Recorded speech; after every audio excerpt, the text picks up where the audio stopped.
అన్నదమ్ముల మధ్యలో జగడాలు, కయీను హేబేలు. అన్నదమ్ములు ఇద్దరు ఒకరి కోసం ఒకరు ప్రాణం ఇచ్చుకునేట్లు ఉండాలి. ఒకరికి మంచి జరిగితే అన్న సంతోషపడాలి, అన్నకి మేలు జరిగితే తమ్ముడు సంతోషపడాలి. కానీ ఈ కుటుంబంలో అలా లేదు. ఎందుకో కయీనికి తమ్ముడైన హేబేలు అంటే ఎప్పుడూ అసూయే. అసూయ అనేది ఎముకల కుళ్ళు. అసూయ అనేది నీ జీవితాన్ని నరకప్రాయంగా చేస్తుంది, శాపగ్రస్త స్థితిలో తీసుకుని వెళ్తుంది. ఒకే తల్లికి పుట్టినటువంటి బిడ్డల జీవితాల్లో కూడా ఎంత అసూయలో తెలుసా దైవజనమా? కల్మషం లేకుండా చిన్నప్పుడు కలిసి ఉంటున్నారు, పెరిగి పెద్దవారైన తర్వాత నీది నీదే నాది నాదే అని ఆస్తుల కోసం, అంతస్తుల కోసం, పదవుల కోసం పోరాటాలు. కుటుంబంలో సహోదరులు మధ్యలో జగడములు, సహోదరుల మధ్యలో జగడములు. ఒక తల్లికి తండ్రికి పుట్టిన బిడ్డలే, వాళ్ళందరిలో రక్తం ప్రవహించేది అమ్మలో నాన్నలో ఉన్న రక్తమే. కానీ ఎన్నో సంవత్సరాలు అవుతుంది వారు మాట్లాడుకోవటం మానివేసి, కక్షలతో కోపాలతో వేరైపోయిన కుటుంబాలు.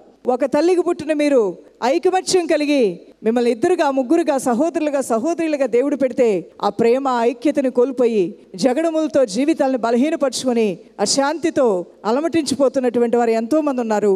అటువంటి లోకస్తులో ఉన్నటువంటి స్థితి ఈరోజు క్రీస్తు నమ్మిన దైవజ్ఞానం కలిగి నీలోనికి రాకూడదు. అలా ఉండాలంటే ఏం చేయాలి? క్షమించే మనసు కలిగి ఉండాలి, ప్రేమ కలిగి ఉండటానికి ప్రయాసపడాలి.